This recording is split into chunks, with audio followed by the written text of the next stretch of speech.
I knew that wasn't an accident. I knew it wasn't an accident. Debatable. That is an accident. That is an accident. Oh yeah, I found a new trick. I'm gonna have fun with that later on. But hey guys, welcome back to the Then Now podcast. This is your boy C Diesel. To the left of me I have Lelouch V. To the right of me I have Professor King of the Comics, Ethan Murphy. How y'all doing today, brothers? I was a lot better before the T-Pain track started going, but I mean, I'm pretty good. We got a special show today, so I'm excited to get into it. Oh yeah. Despite all of his mic, despite all of the C Dieselness, I am definitely full blown 10 out of 10. Woo! Because today is the day we have a full blown amazing show. C Diesel has his facial hair in check. Otis has his hair cut crisp and tight. This is gonna be a lot of fun. If you are not, spoiler alert, if you're not a fan of fun or enjoying yourself, leave the show now. Leave it. Come back later on when you are in a better mood. Hell yeah. Guys, obviously we're gonna be going over what the thumbnail says. Tales of the Jedi, you know me, Star Wars fan fanatic. We're gonna get into that later. But we have a special guest today. A really special guest. Right here. Is it right here? Yeah, there you go. Yeah. Whatever that says, I can't see the last part because of my camera. But yes, we're covering all that stuff today, and we have a very special guest today that we're gonna go ahead and introduce. You have a video for him, right? Of course, my friend. I wouldn't bring him on with that. Let's see where I put it. Where did I put it though? Here we go.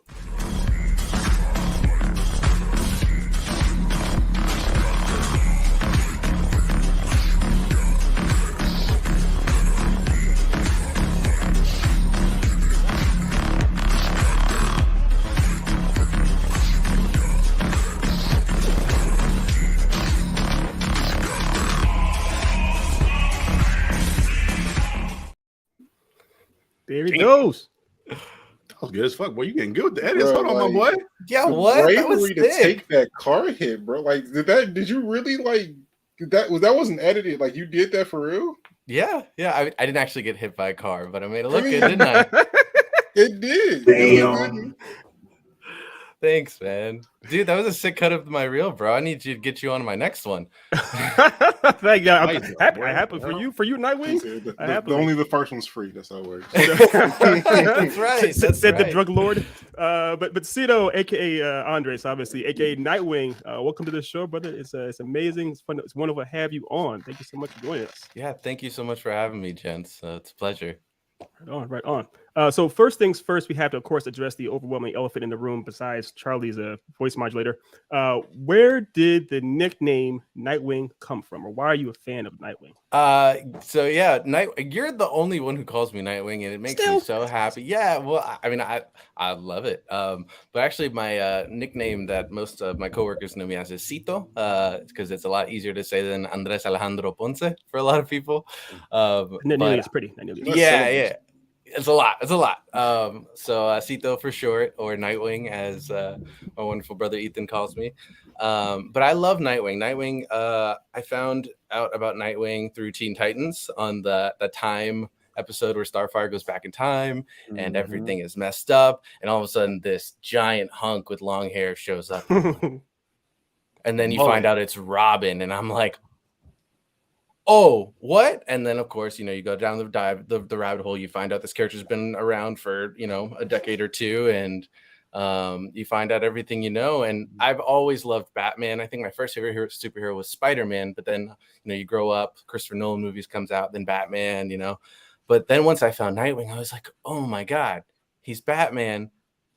And he's just as tragic of his character, but he chooses to uplift. He chooses to rise, and he's not brooding, and it's never left. And he's kind of like Spider-Man in that way, right? Spider-Man always brings out the goofiness and the silliness in it all, and so to have that counter Batman, the plethora of women that Spider-Man has. Wow, that's not wrong. I mean, we know what Nightwing does. Yeah, we do. With that booty. Yeah, the thing is that literally every iteration of his anytime he shows up in comics, movies, games, the ladies always mention his ass. It's even the newest game, Gotham Knights, is mentioned multiple times. Yes. So it's also whenever there's not every time, but a lot of times when there's a dystopian version of a DC story, Nightwing dies. Yeah, true. Oh, Yeah. wow. Yeah. Pretty much. Yep. But- Injustice. What was it? Yes, that's right. He The did big Injustice DC too. villain takeover. That was a big old. They like unmasked him and everything, Oh, And so wow. he's always like that beacon. And then I love that when we rip him away, it's like So, They treat him like the Crimson Crowbar. what is? Do you know how you sound right now?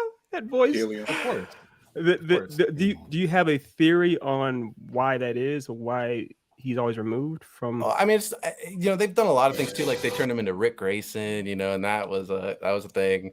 They had like the super spy version of him, and so I think like at root he's the first Robin, right? And the reason that they created Robin was to get kids in on this Batman craze, and so I think he's always just been the kind of the counter to the darkness that Batman represents. And not to say that Nightwing can't be dark, like as we saw in Titans, like that first season. Titans. Yeah, I'm not gonna spoil anything, but like Yeah. that is not a happy. I saw it. I just pretended I didn't see it. Oh, you mean the newest show? Yeah. Yeah.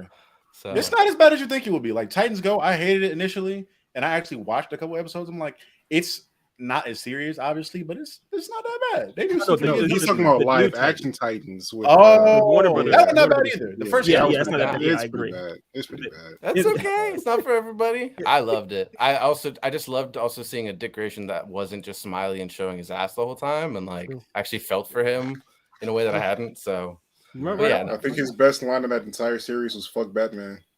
Yeah, You didn't watch- how much of the opening. show did you watch? Because that was the first episode. I actually First had to season. stop. Me and my wife have been watching it, and we had to stop after the big death in the middle of season 3. Yeah. You can mention this Again, Spoiler. okay. Jason just fucked me up. Okay, like I got really attached to Jason, and then he just like. I mean, Like, he'll be back in Red Hood in season 4 if they Huh? don't cancel He was, it. al- he was already Red Hood. He was already when Red Hood. when He was already. killed- Okay, I didn't get when that he far. killed Hawk. Yeah, he did his Crimson Crowbar stuff. You know how he does. Yeah, It- he did. And like I was impressed that they got me invested, but I was just like scarred. So like I don't know when we're gonna get back to it, but No, it's fair. But also speaking I'm a of big getting back baby. to things, my clumsy ass segue. Well, we of course we brought you on to interview you about oh your. yeah, I'm talking about antithesis. Nightwing's ass this whole time. No, it's okay. We went to a movie last weekend, right? And we were literally in a bar full of people. We sat down, talking to each other like face to face for like 3 hours on like comic stuff. So it happens all the time. But we brought you on, of course, to talk about your stunts and your career as a stuntman. So the first question I have is just, how did you get into the world of stunts, and what compelled you to do so? Yeah, so as a kid, I mean, just like you guys, big old nerd, watched all sorts of stuff, right? My biggest inspiration was Power Rangers. And once I got old enough to realize I couldn't actually be one, they weren't real, I was like, maybe I can play one. That's the next best thing. So high school, college, just did a lot of performing, singing, acting, dancing. I went to James Madison University and studied musical theater. I thought I would, give Broadway a try. And I went to New York, and I really loved what was there, but I didn't love what it took to become successful there. It just was a drive that I just didn't feel I had. And so before I graduated, I was still committed to musical theater, but I was like, you know what? Let's do something else. So I looked up stunt schools, and I found Peter Kent, former stuntman Arnold Schwarzenegger, and he did his own stunt school called the Peter Kent School of Hard Knocks. And so I booked a plane ticket to Canada for myself, and I took a stunt class, got a badass stunt reel. And to be honest, I actually haven't gotten that much stunt work. It actually got me more theater work than anything, just because I was such an athletic person. But yeah, obviously not doing stunts right now. I'm animating, but right now it's just about kind of just taking in all the knowledge to keep growing until the right opportunity presents itself. But yeah, short answer, Power Rangers. I felt that. No, Question I have, this is getting into it.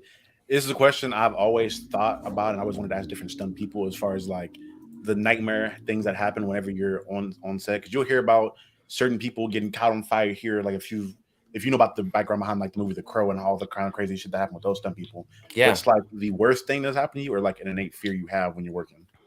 I'm a pretty mathematical person. I still like, obviously take the risks. I'm a stuntman, but I try to make sure I'm in the best situation. I think that also comes from being a musical theater background. Like you're doing whole shows with people that you need to be collaborating synchronous on, right? And so you have to like have a root trust in the process. And if it goes wrong, it goes wrong. You got to go from there. But for me, no, I haven't been in a situation where I got hurt. I have been in a situation where there was like poor planning as far as spaces.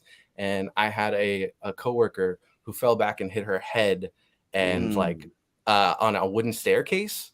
But again, that was because there was miscommunication in the time, right? But as far as like actual pain, the closest for me is when I actually did do the fire suit.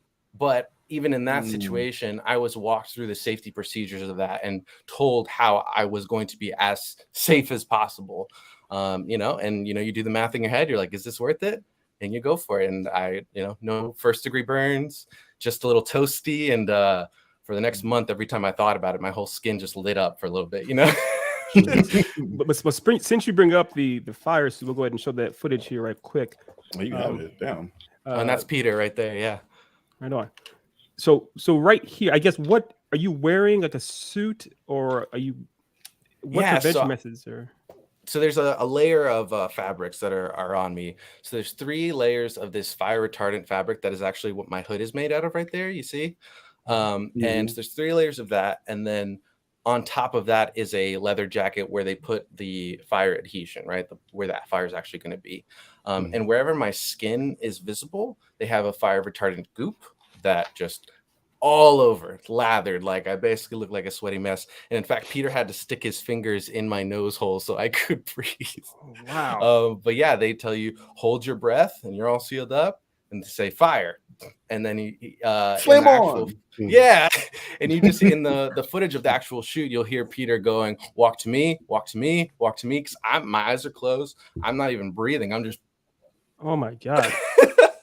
And then I hear down, and then down goes, and there's 3 fire extinguishers that put me out. Weren't you afraid? Like, because I guess the thing is, nothing can prepare you for being lit on fire or being on fire. Were you, once you were in the moment, were you like scared out of your mind? How'd you keep calm? Yeah, no, I mean, I don't know if you can keep calm, right? I think you just take that energy and you realize this is that moment, right? And so I remember in the video, you'll see there's one moment where I just go, wow, like I was just feeling it. Like I was, it's hot. I'm in pain. Like I'm not in seething pain, but it's hot. But I'm like, this is my 15 seconds. We gotta do whatever we're gonna do. And then there's like this one shot of like all the fire above me, So I was afraid, but just like when you're on a roller coaster or you go bungee jumping, like you let it drive you, right? Or you back out. Fair enough. Well, I guess one thing that may help too is you mentioned before a couple of times your teacher, and of course it is the one and only Peter H. Kent, who worked with Arnold Schwarzenegger.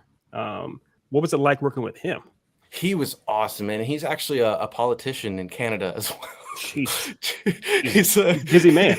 He's a councilman, yeah. And I actually think my class was one of the last ones he did before he's kind of like started dedicating his time to that completely full time.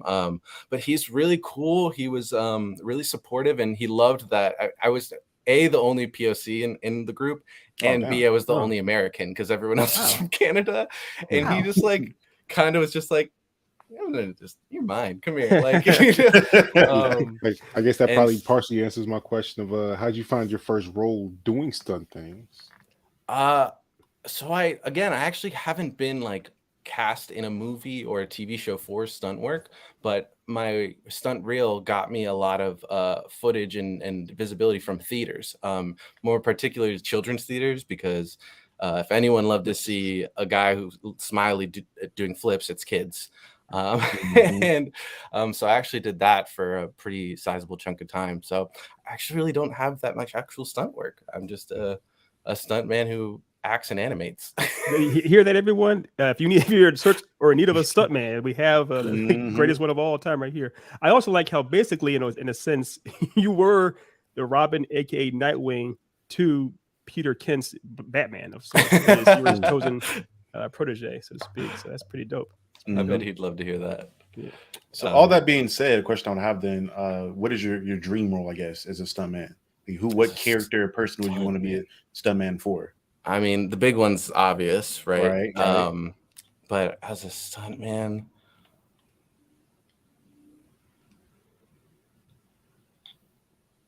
I guess being Miguel O'Hara would be badass. That'd be fire. Yeah. That would be that'd that cool would as be fuck. a really iconic role to play and commit to like the flexibility and the darkness of that. But yeah, no, I've never really thought about dream stunt roles. You know, usually it's like you come up with the problem and you find the solution. You know? Well, so there's one thing too. You obviously have a background with martial arts, and doing all kinds of. I think it's not called a B roll. What's that called when you do that kind Butterfly of kick? Butterfly kick type of thing. Yeah, I mean, there's a couple different windmill. Some people call it windmill kick, but yeah. Sorry, you had a question? No, let me know. Obviously, Jaime Reyes, other characters that are in the DC, and you're a huge comic book fan yourself. And Jaime Reyes is a person of color. That he's a Blue Beetle movie coming out. Yes. It'd be cool, obviously, if you were to be able to be a superhero's stunt person, because you actually look like him. You gotta look like him. You actually do. Yeah, even you could actually be cast as Jaime Reyes himself. But thanks. It's already a little too late for that. That one's already been filmed, but I'm excited to watch that too. There aren't enough Latino superheroes, and I get why it's a complicated place to tread, because Latinos are a proud group, but they're not a collective group. I know that those.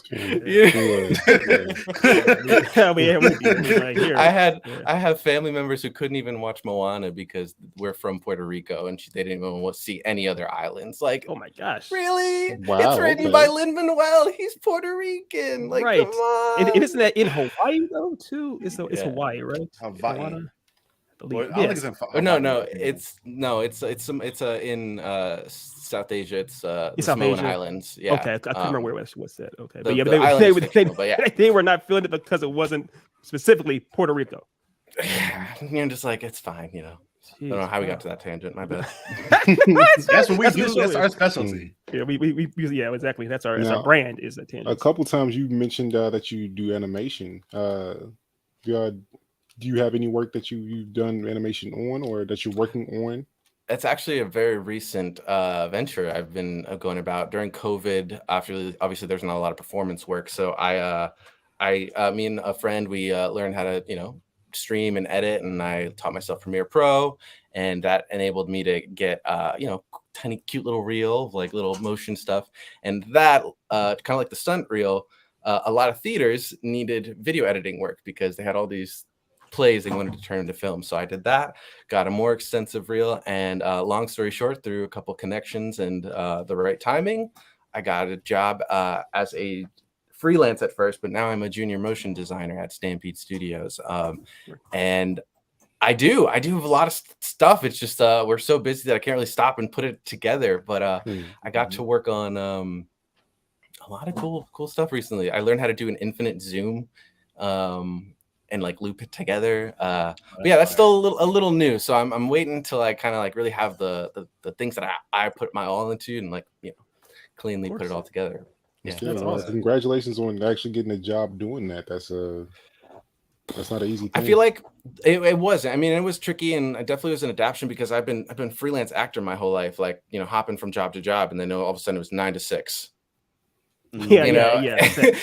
And I also have monster ADHD, so I kind of adapt and figure that out. But I feel like the easiest transition was learning the programs, because after I taught myself Premiere Pro, I realized all the Adobe softwares are so similar, and translating that was like changing new video games, right? Like you get a new UI, same objective, but you're just having to do it in different ways. And I was like, oh, this is we can rework this, Right on. You're better than me, because I see After Effects after learning Premiere Pro, and I'm like, another one? I don't know this shit. I'm like, damn it, it's more shit for me to learn. It's crazy. It's a lot. It's a lot. We'll obviously move on real quick, but won't keep you too much further. But I guess we will keep you further because we're on the show the whole time. But you touched on video games and things of that nature. You obviously are a celebrated nerd of color, which is great. I wanted to ask you, because I don't know this, what is like your favorite video game, and what are some of your favorite ways to pass the time when you're just not being a stuntman? Definitely number one game of all time, Smash Bros. For me, all of them hold a special place in my heart, but I think Ultimate just really has brought in the whole package together, right? And I Mm-hmm. play it. I have friends that I haven't like seen in years, like from college, but they'll just text me and be like, Smash, hop in an arena and play with them. And I love that Smash enabled me to fall in love with other video game franchises. Like there are literally games I would never have played if I didn't play Smash. And in fact, like now I'm playing Multiverses a lot, and it's essentially doing the same thing with a bunch of Warner Brothers properties. Like I had never watched Steven Universe until I played Multiverse and found out about Garnet, you know? And so that kind of like inclusion and like games that are both easy to obsess with, but also get people in on the ground level. Those are my, I love that. Cito, be careful. Warner Brothers is a bad word on this show. No, that's fair. We can critique them all day. You know, that's fair. I mean, bad word. What makes you say it's a bad word here? I mean, they have good things sometimes. They sometimes. I mean, you know, Notice his left eyebrow twitches whenever he hears the word. Yeah. But partly is we're obviously we're nerds here. We're such hardcore fans of the source material that we can get picky about it and be particular and everything. So of course, the standards can be higher for it. It's all right. I mean, I don't have crazy high standards for Warner Brothers. I just need them to like not make Matrix 4 again. You don't have crazy high standards for Warner Brothers. You can't. We promised on this show we never bring that movie up ever again. We promised. What about Space Jam: New Legacy? And that's the show, folks. We got to go now. The live action that came out a couple. I mean, but we can. I'll leave it there. Where's your mic button? Is that your mic button? But it's Flash had a bang in the season. I'm just throwing it out there. That's good. I fell off once they killed off Josh Segata. When was that? What season was that? Good idea. Very good. Yeah. It was end of season 3 for Flash and then season 5 for Arrow. Well, it wasn't even that. Are so much. The shows are still like 9 seasons long. No, I know, and it wasn't even that. I gave the beginning of Arrow a chance, and then they did the Mayor Oliver Queen storyline again, and I was like, I can't. We literally did this 2 seasons ago. No. I lost Roy because of this. No, thank you. Oh yes. Good gracious. Before we go too many tangents here, was there anything else before we move on to the next part of the show? Was there any other questions y'all had for our wonderful stuntman here, Mr. Andres? Is there a stunt particularly that you've seen that you want to try one day, or? Yeah, well, I want to learn how to do a 360 backflip for sure. But I also want to do an actual like jump off a building, like into a big cushion boxes, whatever. No, I really want to do it. Like, really like how I also want a building. Whatever I know mathematically will be safe for me to land on, right? Like I'm not gonna fall off a skyscraper knowing that I'll likely miss, right? But I also want to skydive one day. Like that would be cool too. Fantastic. So Charlie, again, like skydiving, right? Like there's like there's a very small chance this ain't gonna work out, but like you're mathematically like everything should be good to go. But that's what makes it fun is the thrill, is the hint of danger. Yeah, right. Charlie, did you have one? We couldn't hear your mic was off, I think. Yeah, we still can't hear you, Brody. Yeah, you're still muted, brother. And it's not me doing it. I didn't. No, we didn't. We didn't mute you this time. Oh no, his mic give out on him. We will get that straight. Hopefully soon. I'm guessing what Charlie was going to ask you was also have some test. There we go. Okay. Damn, I don't know what that happened. Yeah, my question for you is like, how do you stay prepared in like for a potential stuntman role? Like, as far as like your body prepared, your mind prepared, like what's your workout regimen like? I'm not in the same shape. So for me, it's like, just staying generally active. I'm super ADHD, so I don't have like a strict workout routine, but like whether that's like having a song, then I do the same, exercise between the verses, right? Repetition is key. But as far as like being prepared for the actual stunt, ask all the questions. Ask every question that you possibly can, because you don't want any unknowns, right? Like any tiny unknown has been proven that's where things go wrong. So ask questions, ask consent, right? And look people in the eyes when you ask to, because I feel like in more situations when your body's on the line, as an actor, you feel like you have to do it. Otherwise someone else is going to replace you, right? Wow. But that's not worth your body if like it's going to be at risk, because then you don't have that body. They're going to replace someone anyways, right? So never put your safety on the line, like unwillingly or like I said, mathematically. Like make sure everything's good. That's a good question. Speaking of risks, though, and dangers of that nature, this does bring up our last clip here. You obviously had experience in training with weapons and also taking squibs too. Mhm. What was that like? And is that was the process of actually learning how to use weapons? Was that dangerous? Did you feel safe? Do you feel safe now Yeah. being shot at with squibs and everything? Yeah, no, I've gone to shooting ranges before. I mean, I'm not a gun fanatic, but you know, they're around. I'm not gonna, you know, and that was part of a stunt guy, right? Like they're gonna be asking you to do that if you want to be in stunts. So I was like, all right, let's go. And it's kind of the same thing as the preparing for the other ones. You ask all the questions, you make sure you're trained properly, like, you know, and with those are blanks, so no one's gonna get, you know, penetrated through a shot from those. But yeah, like you keep your gun down, you never point it at anyone when the cameras aren't rolling, you know what I mean? So Just stop, Charlie. I see the joke. I see the joke forming. I'm like trying to rewind. Like, what did I say? No, it's I nothing missed to it. do I with missed it you. too. It has nothing to do with you. I My missed it autistic too. Just leave it No, alone, no, Charlie. a professional like podcasters. the most intoxicating grin in the corner. Oh my god! I tried. I couldn't hold it. Professionals. But yeah, it's basically the same thing. You got to ask the questions, make sure you're prepared, make sure the people who are telling you to do know what they're talking about, and if they don't, leave. Right there. Right. Good point. Good point. Good point. All right. Well, now that Heckle and Jekyll have done theirs, thank you again so much for doing all this. You're staying on the show. You're not leaving yet. But we're going to no come back. I can change. But we're actually going to keep you on the show. We're going to move into the next part here, of course, which Everything is proceeding as I have foreseen. I thought you could play the what's it called, the other one, Charlie. Oh, it'll come. Don't rush me. I'm at my own pace right now. I got this. You're gonna be good. Yes. Tales of the Jedi, guys. This for me is something that I've been waiting on forever since they did that announcement. I don't know how long ago about all the different projects they're working on when it comes to Disney stuff and Star Wars, whether it be Acolytes, the Mando season, all the other stuff. I've been really looking forward to this because it is the return of literally my favorite character in Star Wars, being Ahsoka Tano. And then it's also finally given like a background and giving some love to Count Dooku. If you're a fan of, if you read any of the novels and seen him in any other context, people know how badass Count Dooku actually is, with him being, I think, either the best or like arguably one of the best saber duelists in the history of Star Wars, period, with his style and how well he is with it. So getting to see him showcase as a younger version, his lead up to his turn to the dark side was sick. Music was sick. Writing was dope. I honestly can't. I'm biased. Obviously, I'm biased. I can't think of a negative thing I did not like about this show in particular, and these episodes. It was done immaculately well to me personally. Yeah. Cito, obviously, as our guest, if you have some things to say off top, so what you got? Yeah, no, I agree with you, Otis, on a lot of those points. I'm a huge fan of the Clone Wars. Oh, I'm so sorry. Other Otis. We call him Other Otis, Charlie. Sorry, Charlie. Sorry, Otis. Wow. It's all right. I agree with you, Charlie. I really enjoyed the Dooku's just like journey.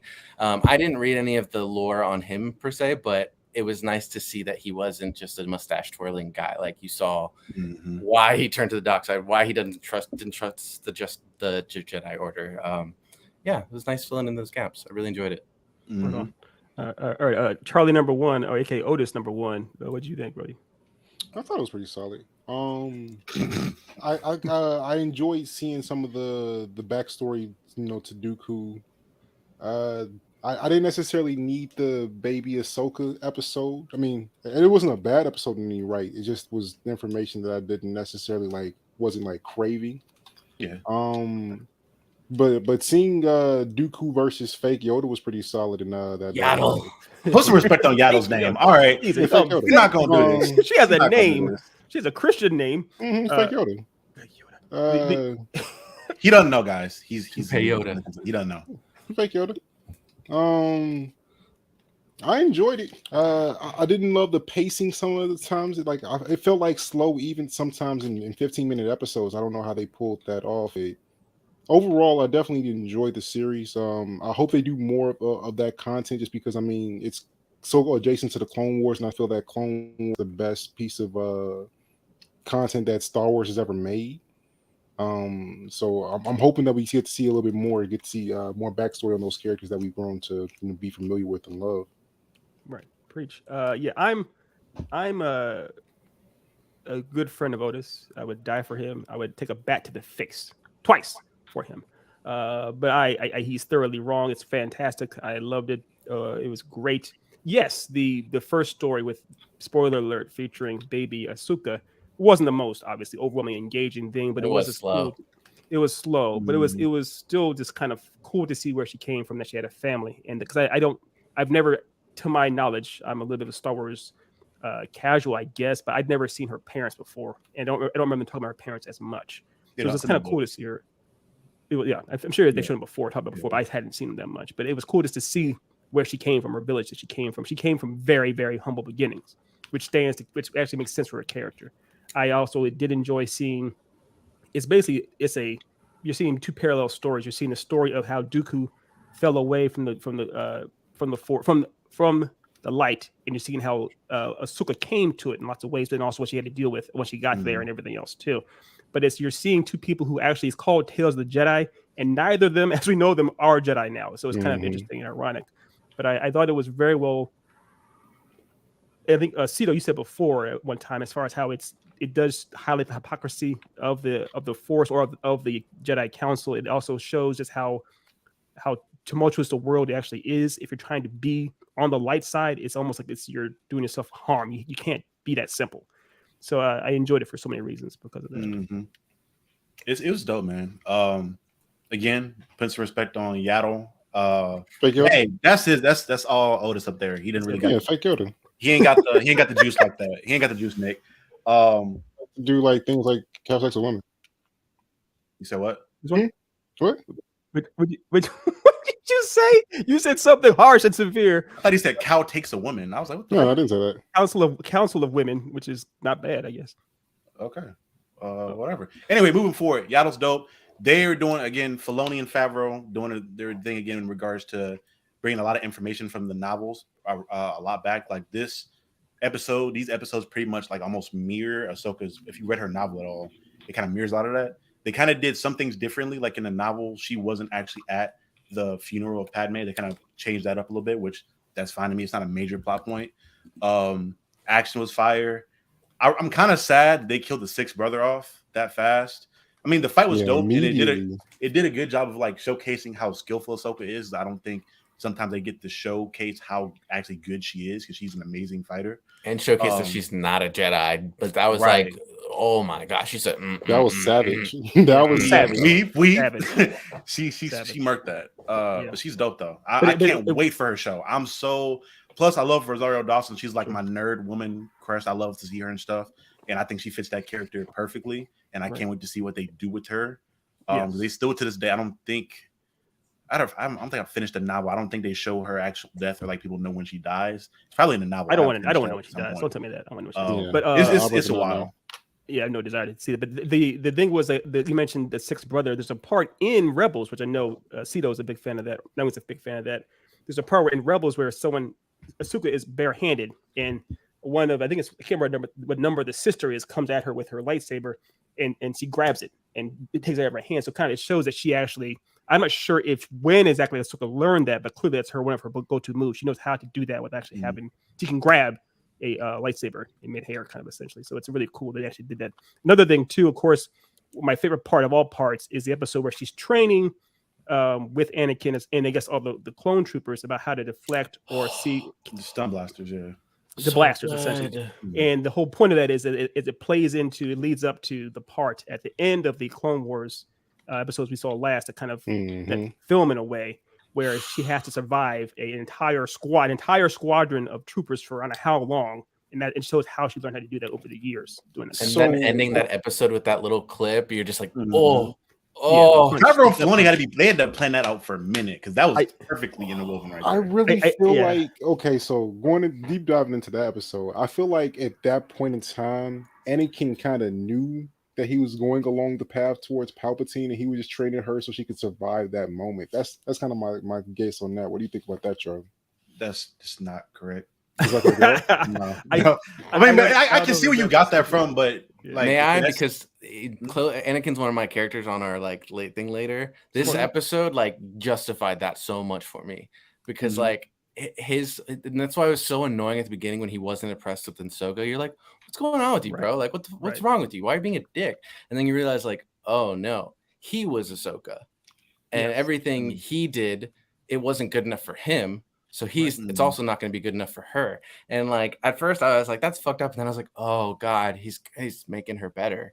Right. And like it brought me back to my childhood when I would bring my Rubik's Cube to my favorite uncle / godfather, and I would show it off to him and he'd be like, okay, but can you like reverse that and flip this around and make it that without messing the rest up? Yeah. And I'm like, okay, I'll try. You know, that's what I saw that more as going off of Cito's point. It's more Anakin seeing himself in Ahsoka, which you see that from like the first season and first movie, where he didn't like the traditional teachings and things that the Jedi did, so he always did his thing his own unconventional way. And he's like, oh, she's just like me. I want to give her everything I know.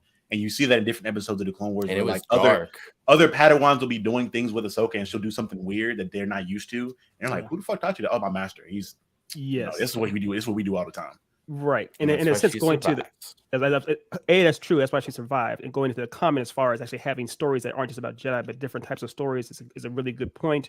We're going to touch on this later on with Cito's countdown as far as who he chose for his characters, favorite characters. But I think all of you are right. Even our guest. As far as it's having to think differently is what makes you stronger as opposed to just going along with the crowd. And I love the idea, like you said, Cito, that Anakin sees that Ahsoka's closer to him. There's a part in the Clone Wars early on, maybe the first time they meet or after they do have some kind of a battle, where he says to her, he's like, you wouldn't have made it as Obi-Wan's Padawan, basically, but you might make it as mine. Right. And it's kind of the idea you're saying that he sees that she is very much, I think, they're closer, more akin to him. And like you said, Otis, where as far one of y'all said that the whole point of the training was like, he's like, yeah, I need to, regardless when I have a meltdown or I go full blown the dark side, you will be killed on your own if you are not at least as good as me. I need you to be as good as me, if not better. And so he's going to push her that much harder. There's no other Jedi that would push their Padawan that hard. So. Plus, he always saw himself as better than the other people. Like his main thing is he saw himself better than the other Jedi. I think the only one he really had super respect for was like Kenobi, Yoda, and Windu, just because they were the only ones that were like objectively stronger than him. He's like, everybody else, I'm better than you. Why am I not in the council? They're not better than me. Right. And with Ahsoka, it's like, I'm gonna make Ahsoka as good as me because she's me in a sense. Well, let me ask you this question real quick to all of y'all, based on what you just said there, Dev. Do you think he sees the Palpatine, he respects him or sees him as like his better, or is he he fears him to an end, or he fears him? Okay. Yeah, like literally if you read the comics, the books, or any other part, everything Vader does while he's underneath Palpatine is trying to find a way to beat him. Because literally the Vader suit in general was a contingency plan on Palpatine, where he's all technology. I have force lightning, I can shut him down immediately. So he can't get stronger than me. And that's why he doesn't really, whenever Vader gets Padawan, he's like, oh, kill him, because I don't want you getting the streak to beat me. And you saw that with Palpatine not liking the fact that Dooku wanted Qui-Gon Jinn to like come into the fold. He's like, oh, so you want a Padawan to get stronger than me and kind of overthrow me? He's like, no, I would never do that. I'm doing this for you. But that's that goes back to the Sith rule too, that I think Nick talked about it before. There's where and that's he mentioned it again. We're gonna get into that, and also there's because I know all the people we have for our list. There's something that in one of our lists that directly ties into the rule of two and Vader and everything else. We'll get more further into that too. So we'll get into that. So I guess y'all. Do you have any other comments, or I guess we always do our scoring. You all would go ahead and score this. We start with our guest, Cito. Your score out of 10. We usually do out of 10. Oh, for Tales of the Jedi? Yes. Oh, I'm gonna give it an 8. Okay. Yeah. Okay. Solid. That's still solid. Yeah. Solid. Right on. Otis, let's go clockwise. What you got? Yeah, I'm with Cito also. I feel like it's a solid 8. It could have gotten closer to that 10 if the pacing was a little bit better in some spots, but other than that, like, it was a really well done show. Okay, fair enough. We got to go with Mr. C Diesel. What you got? Yeah, it was a 9 for me. As a Uber fan, it filled in a lot of gaps that I wanted to know as far as her story and different things. So I was like, oh, I got what I wanted. Galore. Exactly. Yeah, but it still worked. Also, I agree with at least Charlie and with this is Nick. You all know who this is? For Nick. Yeah, it's Nick. Nick. I agree with you. I would give it a 9 as well. I give it a 9 largely because I'm a very character driven person. Seeing Dooku, why he became what he became, obviously it wasn't solely because of Qui-Gon, but to see that his humanity was gone when Qui-Gon left, and I didn't think about that, how awesome it worked, and also seeing Ahsoka, just anytime Ahsoka, just her relationship with Anakin and her relationship with Rex, both those things were actually highlighted in this, and I'll be honest, I cry. I do cry when I think about Ahsoka and Rex and Ahsoka and Anakin sometimes. So yeah. But without further ado, we can go ahead and to get into Nick's point. Yeah, that's coming. That's Sith Acolytes, which is I don't think they released a date for it. That's going to be all about the Ruler 2 and the Sith in general. It's going to be a Sith show. Ooh, a Sith show. I do like that. Yeah, you see them dancing. Nice. Love me some Sith Lords. And yes, of course, the big question in the room. Yes, Cedo is a typo. For his nickname was actually Sith, and then he somehow he called it O in there. I thought it was just Otis backwards. Hey, it is. Holy shit! That's gonna keep me up at night. I didn't know that. That is bizarre. I love it. But now we're gonna go ahead and get into the main. I guess not the main event, but the countdown for our favorite Star Wars characters. Let me drop this here banner. Can you do the same thing as far as keeping up with the banners for me? Of course. Here comes the actual intro. Let's dance. Welcome to Die, baby.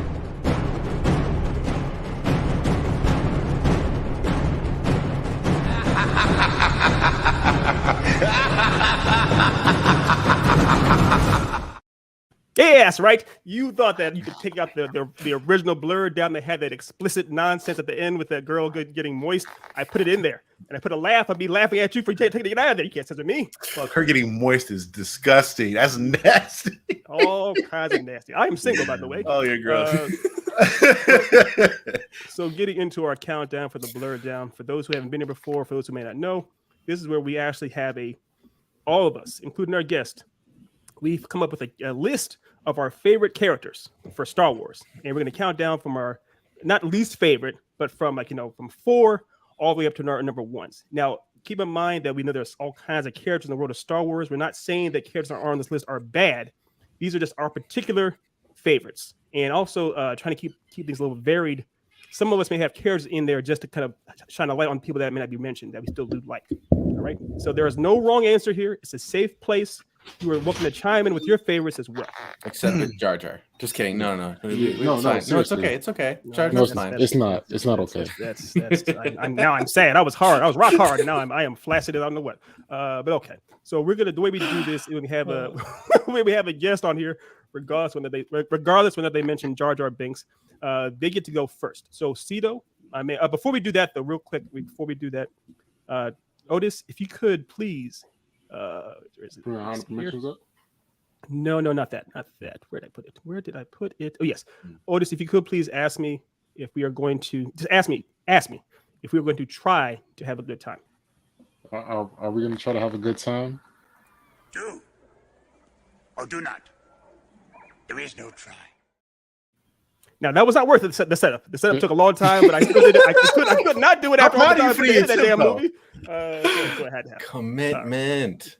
Oh God, I'm proud of him for committing to that. I was like, always look at you go. Always commit to the bit. All right. So first things first, we're only doing our top 4 per person. So basically, it's a list of 16. We do have some honorable mentions. There were on the original list. There was people that were mentioned multiple times at the bottom of their list. So I'm gonna play those honorable mentions right now. So let's see here.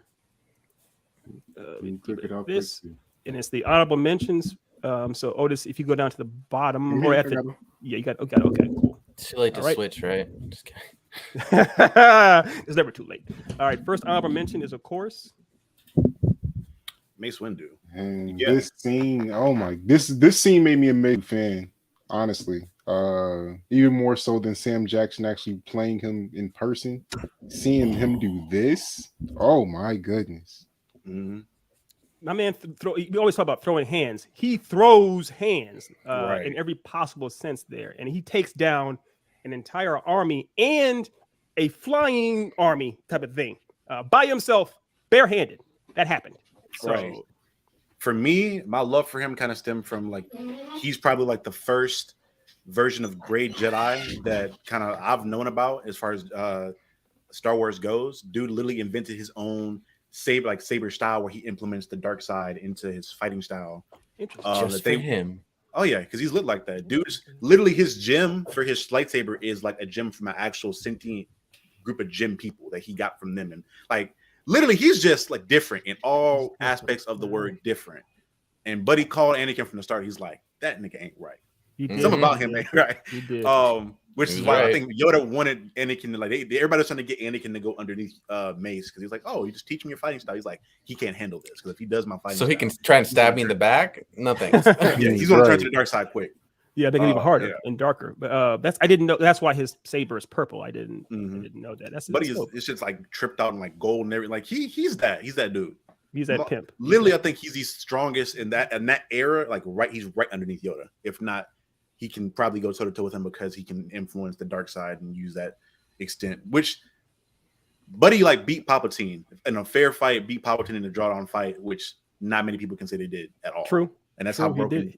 He did actually beat him before the cheating came in. Yeah, that's true. And then the answer, Nick, real quick. My list only is with characters that are currently canon right now. Because I could get into the Sith Lords all day. We can do that. Revan. But they're just not canon right now. I hope they become canon. Revan's coming. They have to know that the fandom wants Revan. Nihilus is gonna be fired too. They got that canon thing because when Disney picked them up, it's kind of a weird situation. We're not worried about that too much. And of course, Nick, you can definitely be honest here. Please be honest. Fight ourselves on this show. Please be honest. But we're gonna go ahead and move on to our number 2. You ready, Otis? The next honorable mention. Mm-hmm. That's this fella right here. Oh man, I'm offended you didn't get the animated series and the Clone Wars footage. There's a reason. But I'll let Otis and Cito scene, man. Like this is the only good scene of that terrible show. Book of Boba. What was it called again? I can't remember. They maybe forget the name of the bounty. He's gassing it.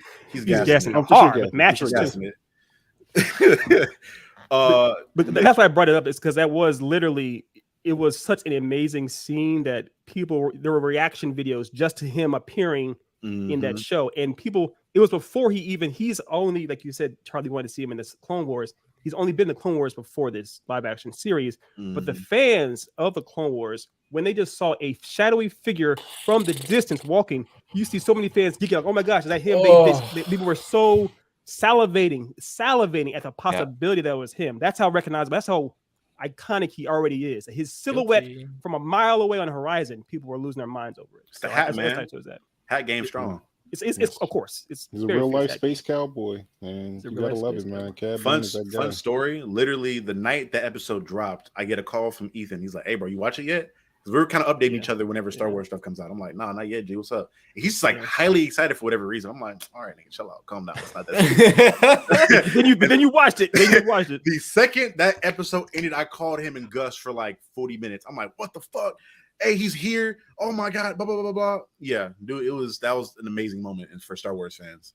It truly was. And Cito, obviously, this is on your list as far as honorable mention. Yeah, I love Cad Bane. He's one of the most badasses in Star Wars, and like so many reasons. But one of my favorites is that he learned from getting choked by Anakin, and he was like, "You try it again." Not gonna work this time with his all robotic throat and shit. Like, it's just reinforced. Yeah. He's probably stronger than most Mandalorians. We keep it in the book. Yeah, he's killed. Probably taking down like half of the ones that are left. When he's on screen, you're worried about lightsaber wielders. You're like, who's getting murked? Like, which doesn't happen. We actually are concerned for the Force users and lightsaber wielders against obviously. I worry less about Bubba and Jango than I do Cad Bane. You know what I mean? Right. Yeah, he's great. He's fantastic. All right, so moving on to our list as far as our countdowns. So for our as our guest, Cito, aka Nightwing, this is your first one, and your first one is Little Leia. Hey, I'm not mad at it. Go ahead and regale us as to why she I love Little Leia. I'm, like I told you guys, I did a lot of children's theater growing up, and I know we're in a weird time in the industry now where having kids and stuff is like kind of corny, but I feel like children are just getting smarter and smarter. And when I see a good child performance, like I gotta commend it. And she killed it and like really embodied Leia and even a little Padme, which I was like, whoa, we're really going in. And then just to be that counter to grump old Obi-Wan, like it was just so needed, you know, especially because we're used to seeing Obi-Wan be just a little more calmer. And she was like, Obi-Wan, please, you know. So I saw some behind the scenes because at first I was like, her acting seemed weird to me. Then I saw some behind the scenes of how this kid is when she's not on camera, completely different person. It's like, oh, she actually is acting. She really is an actor. Yeah, Ethan was not a fan of her at all. I was not a fan of her. I was like, she's doing this, and that's she actually is. She actually is acting. And it's hard. It's always gonna be hard. We got kids, right? Like when we played God of War and Atreus was first, everyone was like, I don't know, right? But like if you put in the work, like I'm gonna show you respect, you know. Exactly. Preach. Okay. I always respect performances that actually like invoke emotion out of me, and she definitely immediately annoyed me, so I gave her kudos for that. Hey, you were just how many people have been. That's still though. You listen to too much of that Drake album. I mean, I did, but that has nothing to do with this. No, I'm giving her a legit compliment, like being able to like legit invoke feel something from someone acting is not a easy thing to pull off. Like I've watched several seasons of CW stuff. I'm just like, why am I doing this to myself? And I didn't feel that watching that. So hey, I did feel annoyed, but she was supposed to be there, kind of poking at Obi-Wan, getting him grounded because he was on his whole, Bruce Wayne tip for a second. Yeah, very much. Yeah, very much was. And I'll be frank. I'm sorry, let us finish. I was just saying, like, so she did a good job. She did, and I'll be completely frank and honest. I did warm up to her during the show, but as I was cutting the clips, I watched some basically some sizzle reels or compilation videos, or whatnot of time with her and Obi-Wan together, and I got teary-eyed watching it because I was like, yeah, this actually is the basis or the premise of the Obi-Wan show, was to have a man who is broken and in Bruce Wayne mode, dealing with the grief and PTSD of having to essentially put down his best friend. And then also see one of his friends die, and then having to essentially work with or try to help out the child of both of them. It's like that's a lot of put onto a person. It's a lot of weight. It's a lot of weight. A lot of weight. So I do applaud that show for that. I definitely do. Okay. Moving on to number 4 for my man Otis East.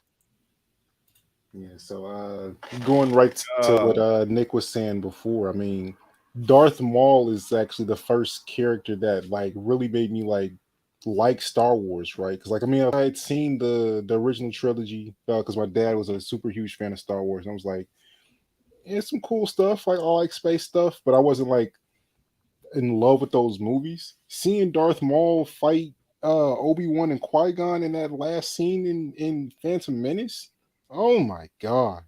Iconic. Yes, it's super iconic. And it's still regarded as for him to be able to come back in the Clone Wars and still be have like one of the better seasons. Well, no, I wouldn't say it because there's not a bad season in Clone Wars, but his return was a great season. Seeing him with his brother, and then seeing how right he was about everything that he was saying throughout the series, go about Anakin and like what was coming. And Palpatine. He was prophetic of Palpatine. He's one of those characters. He's been in the prequel films. He was also then in Clone Wars, the show, and he was in another show afterwards. We'll get into later on in this countdown. But he's always bringing it, and his character is always evolving and growing. And I chose that clip on purpose because it's a fan film which has like 40 million views or whatnot. But I chose that on purpose, like you just said, Otis. As far as how influential he was, he spawned so many fans of Star Wars because of that one fight scene that Ray Parks had. Ray Parks had 1999 or so. It's an iconic, absolute masterpiece in that fight. And so his character had to come back for more. He had to live on. Yeah, he's too great not to. They did him kind of dirty though. Well, it makes sense, but from even going back to Dathomir and seeing the other Zybreks and knowing like how he's strong, like the hierarchy, like we talk about power scaling. Like Maul is up there with strength, and then you get to where like whenever anybody mentions Palpatine, he's like, "Oh God, no, don't stop! Like, kill me now!" Yeah. Because you saw him 1v. Well, he didn't even want. He jumped Palpatine, Sidious with Savage, his brother, and it's so tough because I'm like, why are you putting them against these guys? Because on people with his scale or his level. Like the fight with him when in Ahsoka in the third season, the final season was amazing. Yes. Like whenever he's on screen fighting and doing his thing, he's amazing. Even when he didn't have legs, but he was going crazy, and he's just a supreme athlete. And I don't want to get into too much of his lore because I can lure y'all to death all day. But he's a dope character. I love he's the epitome of Will. Nick put in the chat that the Anakin is literally the Force personified. I feel like Darth Maul is Will personified. There's a part where he rants at in the Clone Wars where he rants at Obi-Wan as far as like you have any idea how much will it took me to just continue to exist to find you. It's like he's Will to the nth degree. If you gave him a green ring or a red ring or what have you, he would destroy everything. Did y'all say he's the Vegeta of Star Wars? Yeah, that's fair. At least he's the Vegeta, the Kenobi's Goku. That's actually pretty accurate. That's not far off. That's not far off. Yeah, I'll give you that. So speaking of which, Obi-Wan getting into Charlie's. Yeah, Kenobi was my number 4, I think. Or he's my number 4.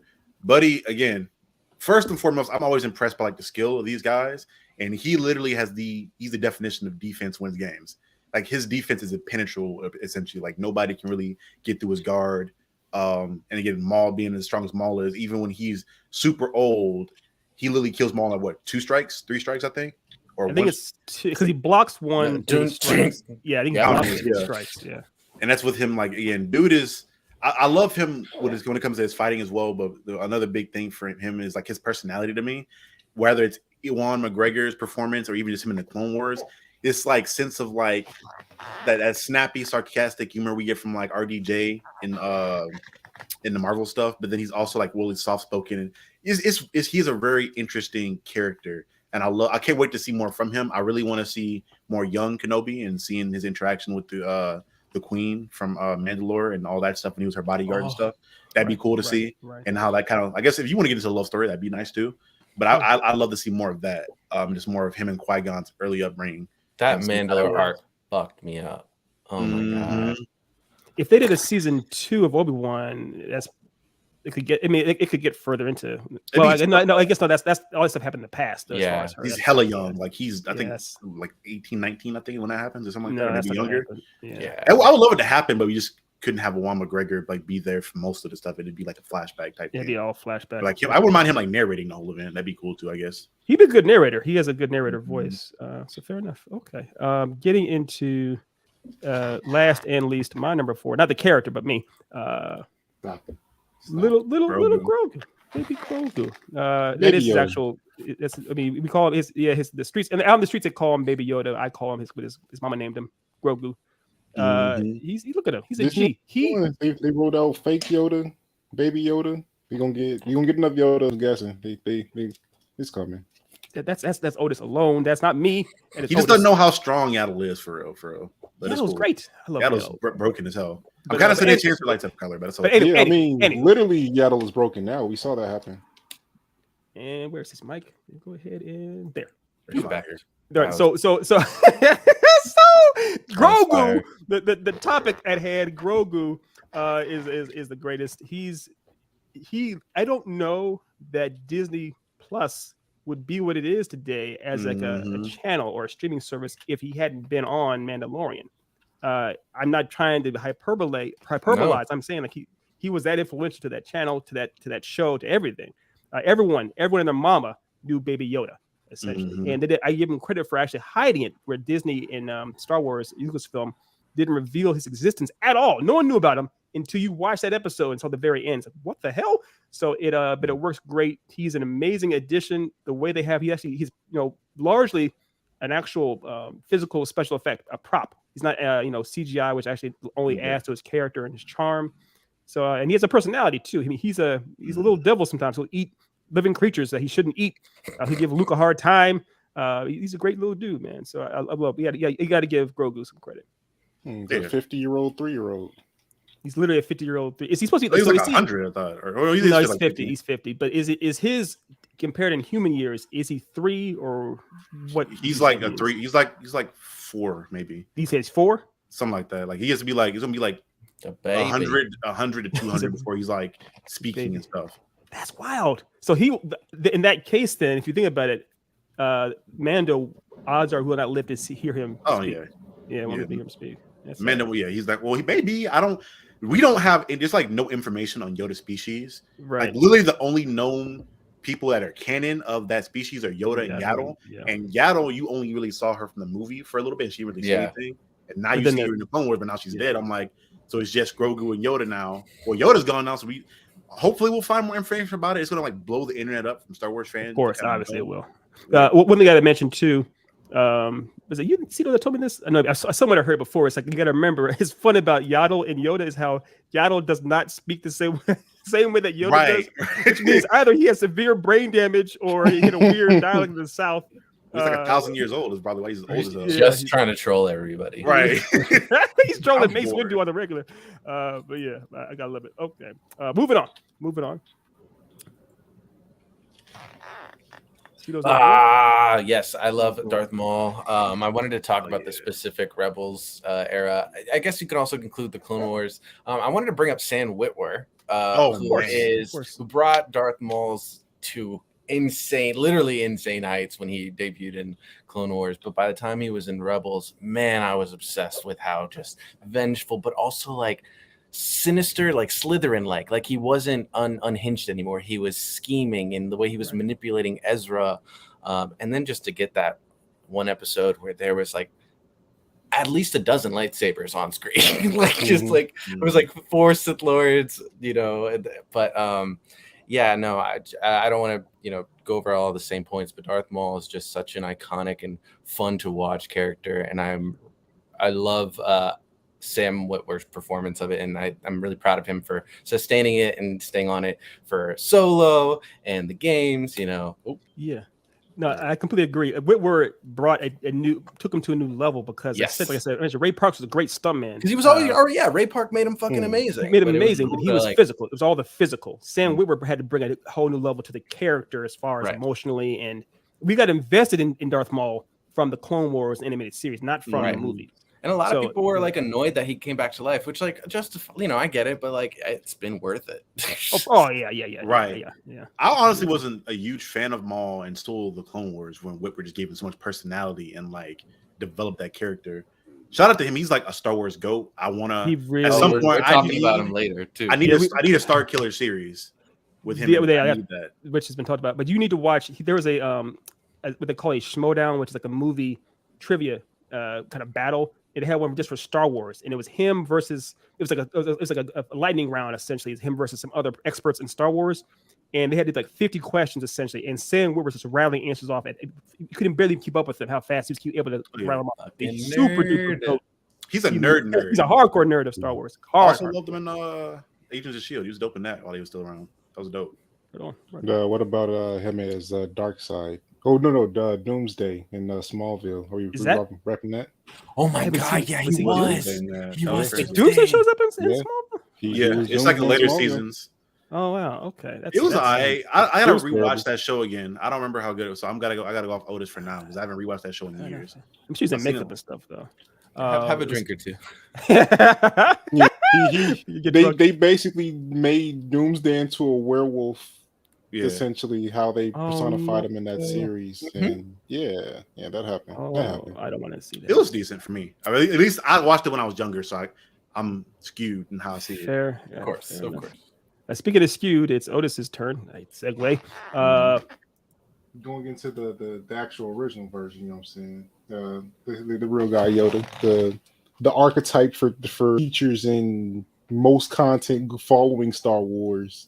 And then just a really cool character. Like seeing him fight Dooku in that second Star Wars movie made the entire movie for me. Like as a kid, I would rewatch that scene repeatedly, even though we didn't actually get a full-on conclusion to it.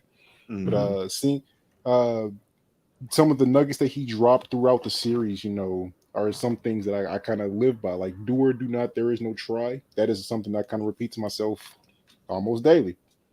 So sure, yeah, it's a great mantra. The speaking of Yoda, Yoda's one of my favorite characters of all time. He actually was my number one, but I gave it to Otis instead. But as far as put on Otis's list, but my favorite quote from Yoda is actually where Luke says to him, "I'm looking for the great warrior Yoda," and Yoda kind of chuckles and says, wars do not make a person great. And it's kind of like that's. I remember when I was 8 years old when I first heard that thing. What? How's that possible? And as I got older, I realized, yeah, that's true. War. If you're only great because of killing people and battling, that's probably a problem there. And also how Yoda embodied that. Seeing him later on in life too, especially where it's like, yeah, this shouldn't be what your goal shouldn't be to fight people. Your goal shouldn't be this, Luke. So it's it makes. I love Yoda to pieces. He's the main reason why I get mad at bad CGI nowadays. Because if they were to make his fight scenes that clean in the early 2000s, there's no reason why CGI should be bad now. That's why I'm just like, damn. Was that 2003, the first one, or 2002? I think it was 2001, wasn't it? Because episode 1 is 99. I think it was at least 3 years between us. 2002 and 2005, I think. Okay, yeah, 2002, 2005. I think that's. Also, there's a possibility we see Yoda in like the upcoming stuff because he was young and around during the they're calling it the High Republic era now, but I know it's the Old Republic era. He like bridges that gap between that and like the modern day, or depending on how far they go back.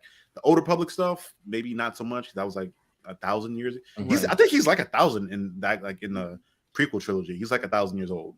He died. He says his age in the original trilogy, like when 900 some odd years you reach. Yeah. So he's pushing it pretty. Yeah. So he was around during the Mandalorian War when that was a thing. Right. Yeah, he's been around. Yeah. It'd be cool to see Yoda young. Because I wonder because Yaddle's old as well, and Grogu's very, very small. I wonder if that race, when they're in their prime, are actually taller, like more like buff, kind of like they're not always that small. Not too much. They're very much the same size. No, it's the same size, pretty much. Okay. Yaddle's like 500, 300, something like that. She wasn't that old. I mean, that's not. Yeah, well, I guess for the race. For them, yeah. For them. So, fair enough. Okay. Yoda's broken as fuck, though, just in case you're wondering. I wasn't, but I know. And he's great. It's amazing. Speaking of broken, I guess that's a segue. Moving on to Charlie. Rex. Rex is, we talked about heroes a while ago and like the definition of them. He pretty much almost fits that definition of a hero to me.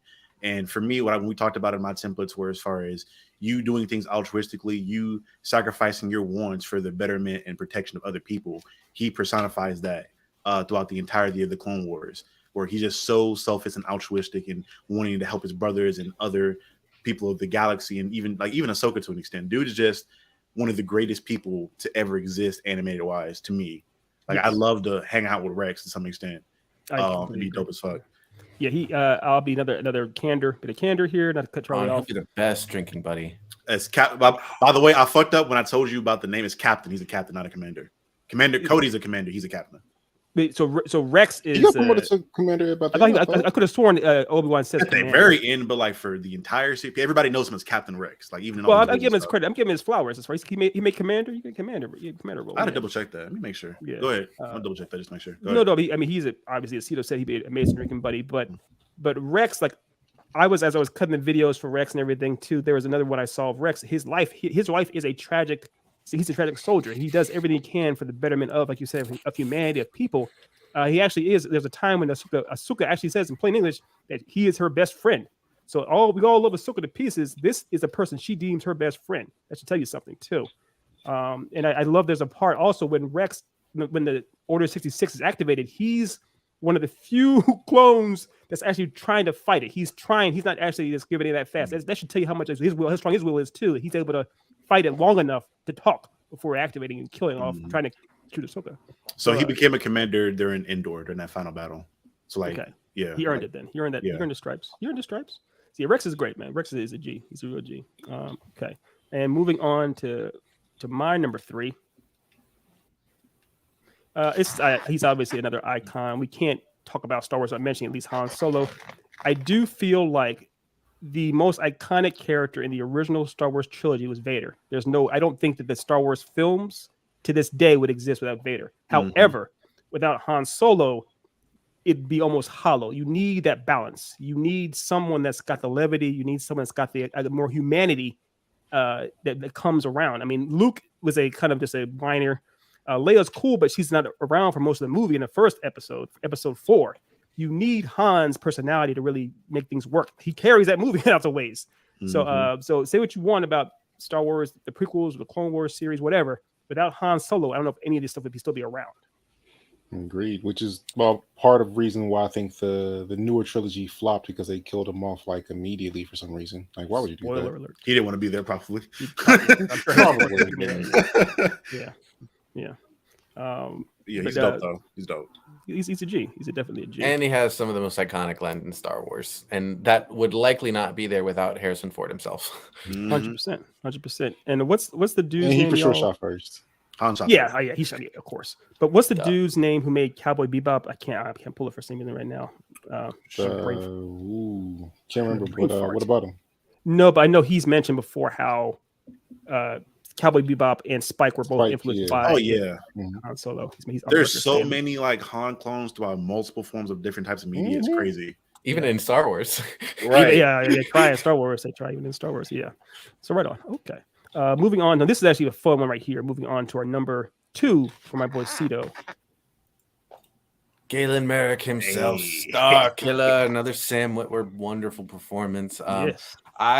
When this game came out, was obsessed about all of it. It was one of the first games where they used like interactable objects in the space with the force powers. Like they showed an example of how like normally games are cut and like preset with cut, but like when you threw an object, it would, so that was the first nerdy part. But then obviously you just fall in love with the character of Star Killer and the idea of Darth Vader finding a secret apprentice, because of course he would. He doesn't like the Emperor, You're right. Yes. And it was I always loved the dark side, like for fun, but also ironically. But then like playing that, I was like, no, there's legitimacy here. Like this power is unrivaled. And then when you see that force repulse, Oh God. Yes. game over. And thanks also Nick for the character's name. Yes. Seems But, so. keep going, Cito. I'm sorry to cut you off. Yeah, no. The sequel game obviously is not as great. Marketing was pretty cool though. Yeah. It was very cool. That's some of the best marketing for a video game. Cinematic commercials were fire. I still watch those commercials. Yeah. But I'm really happy that he got to live on by playing Darth Maul. We still got to hear that the dark side Sam Witwer energy. Absolutely. I back in the day around. Also, and he's the most broken character in Soul Calibur 4. He's in. Oh, yeah, he did make it in Soul really? Calibur. Yeah, they did. Like, That's was right. it him, Vader, and Yoda in Soul Calibur? I'm pretty sure. Yeah, and I think even Geralt shows up. It's not Star Wars related, but yeah, they do that. But they, I watched because I was really into the first game back in the day, and I watched some interviews behind the scenes stuff about how they came up with the character. And I know he's lore now as far as being Vader's apprentice, but what they said was when Vader shows up in the movies and everything, the first thought you have is, oh shit, you don't want to be anywhere near him, and you're scared out of your mind. They were trying to essentially find a way to, if you were to be the protege of Vader, how do we create that same kind of badass fear in someone? Mm-hmm. So they always every time you see him and stuff, it's meant to be like just an overwhelming sense of just fear when you see him, more or less. So yeah. Also, I might be wrong about this, but I'm pretty sure that was the first game to use actual like actors' faces and create their models in the game. Yeah, like using facial, like the motion capture software. Like obviously you can like replicate it through art, but like they actually had them in the dots. Yeah, because that's definitely Sam Witwer's face. That's 100% his face, so it's possible. Yeah, and that was one of the first games to do that. It's definitely possible. That's dope. I love it. Good choice. Good pull. Really good pull. He's broken. I was obsessed with that character. Like my mom, I have the comic, like the actual novelization of like the Dark Horse. Yeah, Dark Horse comic. Yeah, bro, it was so cold, so clean. I loved his alternate variations of when he went into the dark side and became like an Inquisitor, pretty much. Ultimate Sith Lord. He turned Luke to the dark side. I was like, oh, that's fire. This is cold. Oh god, I had way too much fun punting Ewoks in that. Too much fun. Oh, yeah. Yeah, that first game was great. That first game was great. Yeah, to get on Nick's point, yes. Well, it's tough. The Jedi just are hella pacifists. So like they have a lot of the knowledge to match the Sith. They just don't want to fight. Yeah. I think part of it is what, to go to Nick's point, the Jedi or the light side tend to be more naive at times in a way, or rigid, and that kind of hurts them. So not that they're dumber, but they're. It depends on which one you're talking about and what era. Because Yoda, I think Yoda and Windu were like the last of that era where, like, they were warriors first. Like the Jedi were warriors first and became kind of like soldiers in that era with the government being involved and diplomats. Mm-hmm. But the dark side they do get broken. Their whole thing is they get strong fast because they are always looking to get stronger, and then they're not always controlled. Yeah, which is the whole thing with Galen Merrick is that that was pure force strength. He didn't have a lot of intricate control. It was just pure like power and his control of the amount of midichlorians he had in his body. Right. That old expression, power without control is Man. chaos. So, And just being able to grab a stormtrooper and then have them grab another one. Oh, that was fire! And then light him up. so much fun. But No, that stuff just is like great, man. his whole like the amount of midichlorians, he was so explosive to the fact of like he beat Palpatine in a whole force lightning battle without having anywhere near the control because he just had that much explosive force energy. Yeah, I mean, you see it. He's what I'm not sure what age he's supposed to be necessarily when he gets the lightning powers, but he's like he's a prodigy. His abilities are just they're broken from very early Kind of a age. plot hole because Vader's supposed to be him essentially because he like is supposed to be the Right, it's not embodiment of the canon force. anymore. But Right. Yeah. There's we get the plot hole. We're gonna be here for all day. yeah. But yeah. So speaking now and moving on to Otis's number 2. I gotta go with the Mando here. Din Djarin, my nigga. So I mean, just to see his progression as a character go from that, the typical trope of the strong silent type to the nuanced character that he becomes by the end of I guess continuing in Boba Fett as well, but seeing him actually build a relationship, actually care about things, but still be able to be the badass that he is, I really respected that about his character. And then I mean, the spear scene where he's fighting Giancarlo with the black saber is probably like the best live action fight scene in Star Wars that I've seen to the date. I can't say that. It's on the same tier as Darth Maul in Episode 1. It's on the same tier. I would say It's not better than Obi-Wan Anakin fight to me. So you all have different. You all have different fights. Fight? We all have different. Wait, Cito, what's your favorite one? Your favorite fight, real quick. Well, I mean, I'm going to comment on that real quick because I understand what both of you are saying. Like with the Giancarlo one, like that one was so raw. You actually felt like you were watching them. And to be fair, Giancarlo actually did a lot of his stunts, right? And so as far as raw like fighting, like yes, but like with Anakin and Obi-Wan, that I agree, it's not exactly a fight. That's more of a dance. Like that is one of the most beautifully choreographed sequences of all time, right? And that's why I love it. But it's not like whereas the Darksaber fight, that was fucking intense, and from two characters you did not expect to see get that, True. Right. Yeah. For me, that Obi-Wan and Anakin, it was just the definition of like the unstoppable force meets the immovable object. Like Obi-Wan has the impenetrable defense, and Anakin's offense is just all out. So it kind of just canceled each other out so much to where it was just a dance the whole time of seeing who got tired or who broke first or who lost focus first. Sure. That's why I love that so Or are we much. talking about the second one in the Vader series? The first one. The one, you talking? Yeah, you're talking about episode 3. Episode it ends 3. with the high ground, which essentially, like, again, it ended with Anakin losing focus. Yeah, because if he would have like, oh yeah, I shouldn't jump and be in midair at this man, where I can't. That fight probably would have went on for like another 2 hours. But I do. You mentioned that's funny that you mentioned the finale of Obi-Wan Kenobi. I actually did like that battle. The Vader series.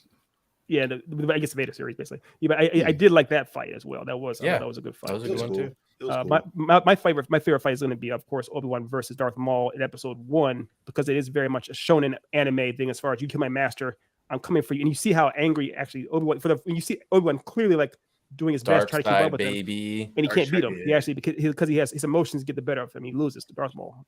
Channeled into the dark side. Boy. So yeah, what I'm glad about this right now, this conversation, is how we can appreciate so many different elements of Star Wars fights and canon and everything, and all be right at the same time. So yeah, because that Darksaber fight is fucking awesome. It's a dark saber. That in and of itself, that sentence should get you rock hard. Like, a dark it's saber. now like a katana too. Like that's kind of. It's not the best Darksaber fight though. If we keep it like no, but I mean, as far as a live action, killing with that thing. Yeah, you're talking about live action versions. Of course, the animated version. You can't compare animes in the whole world. I do. Din Djarin was cool for me. I really enjoyed him. I think a lot of it was kind of spoiled for me because I'm the super fanboy, and I've seen and know how good like the real Mandalorians actually are, like the ones that were actually like fighting Jedi and invented weapons to fight Jedi. Right. He's like a peon compared to like what can really be done with actual, which I hope they get into with acolytes. I hope they go into that era of like the Mandalorians in their prime when they're like doing everything to fight Jedi and Sith. They're trained specifically to do that. Like the flamethrower, all that stuff is made to get around sabers in the Force. Specifically. Right, that's the whole point of them. And the armor too is meant to be cut. But yeah, so fair enough. But moving on to where are we? I'm sorry. I'm moving on to Otis. I'm sorry. Charlie's number 2. My bad. Charlie's number 2.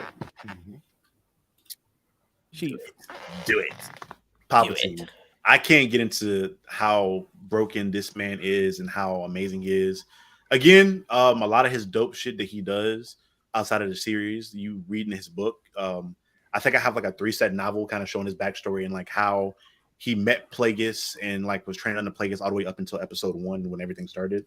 Dude is cunning, conniving, intelligent, was able to hide he pretty much pulled a Dragon Ball where he hit his power level from the Jedi, which was some of the, like, you hit your power level and your dark side and it's from Yoda, which is like, again, we've talked about how broken Yoda is. So your ability to do that and hide your intentions was amazing. They just for decades and didn't slip up not one time.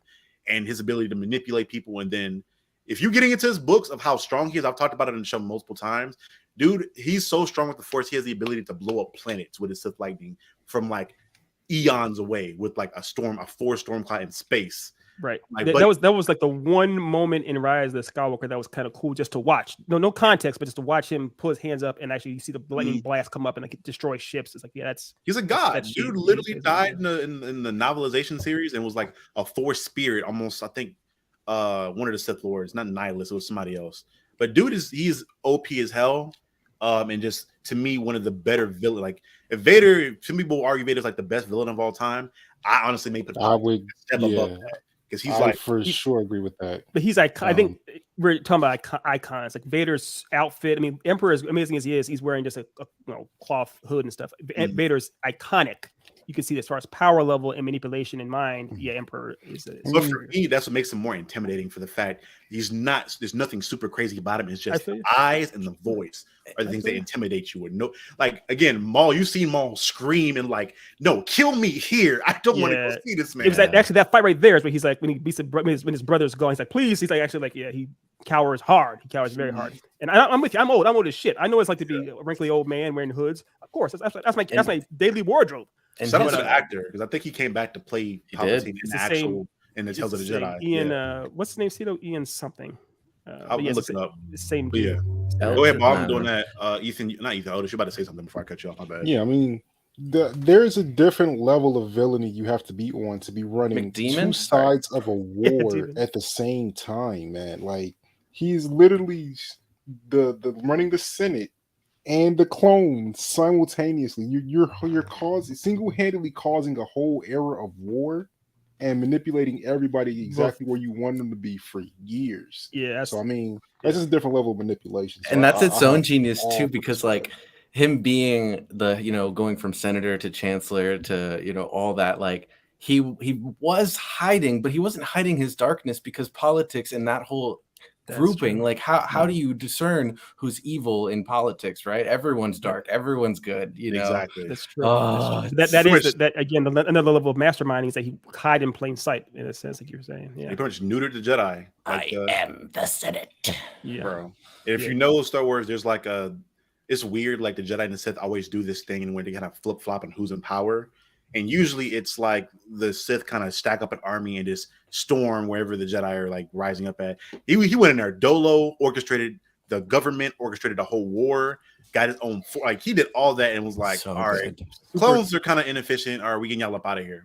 He went Trojan horse. He basically he invented the long con. Whatever year this is, that's the long con right there. So yeah, absolutely.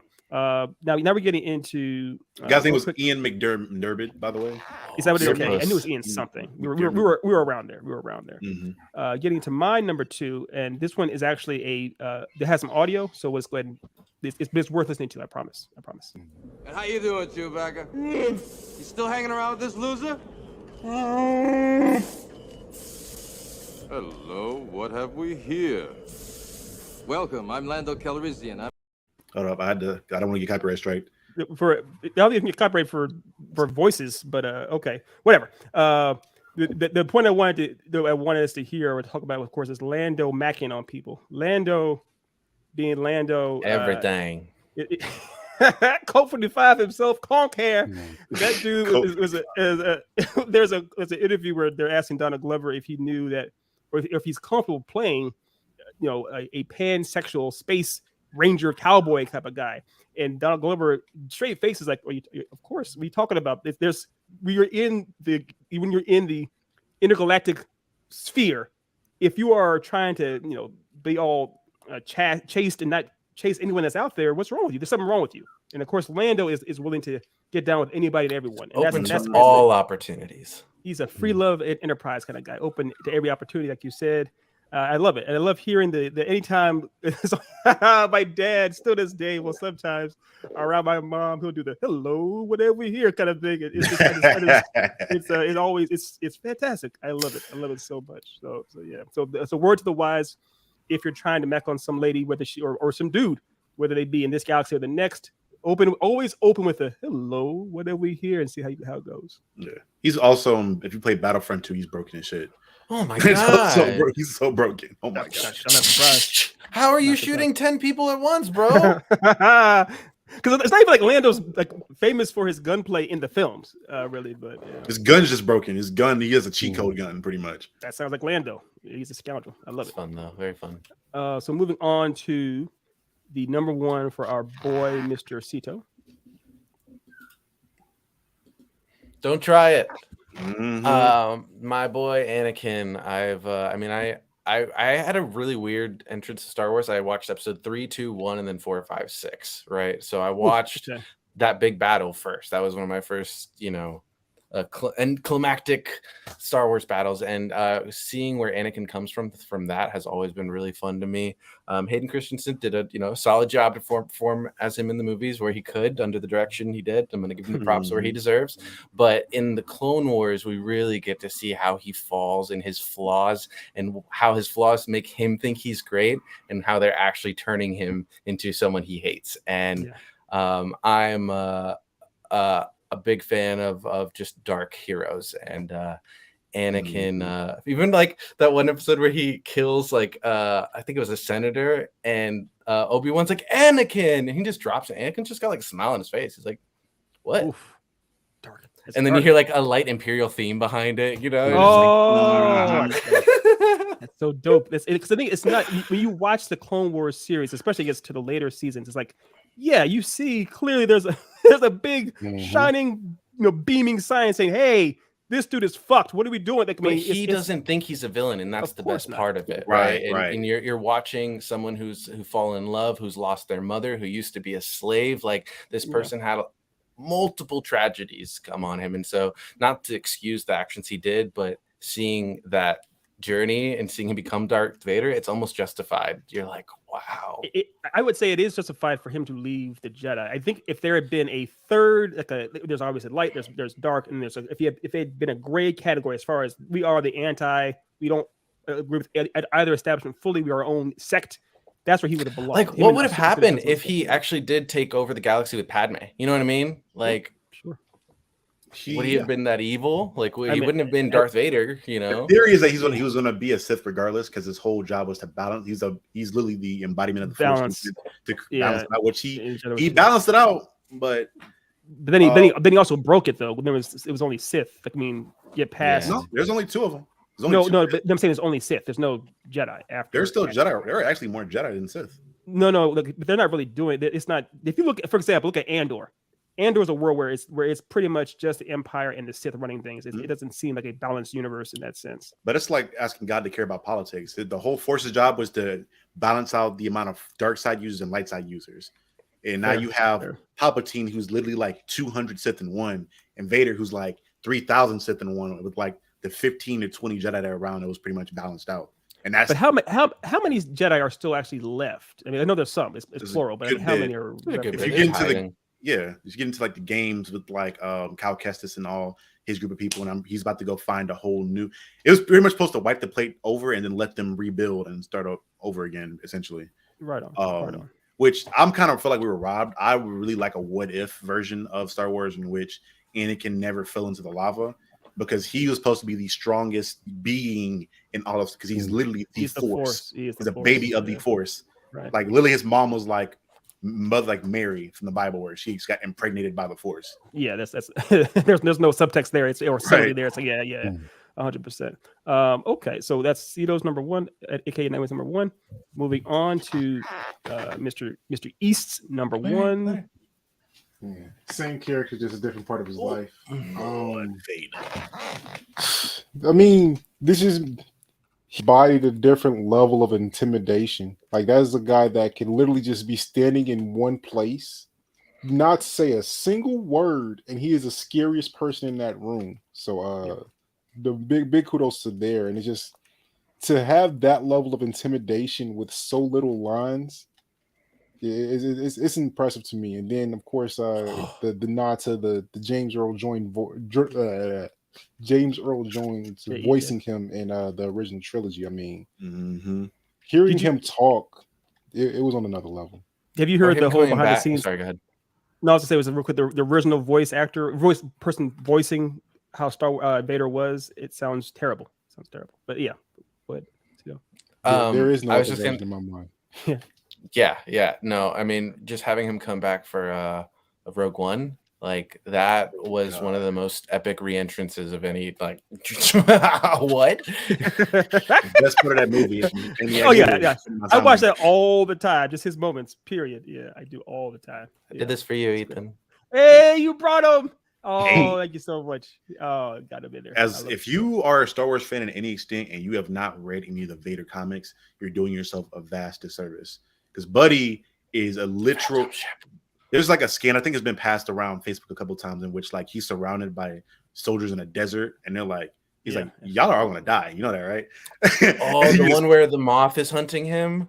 I think so. Yeah, I don't know if he's on Tatooine. He's on some desert planet, and seeing how he trains the other Inquisitors, like he's literally like he starts with cutting off one of their limbs so they can just. He's just petty at this point. Vader's so jaded and petty.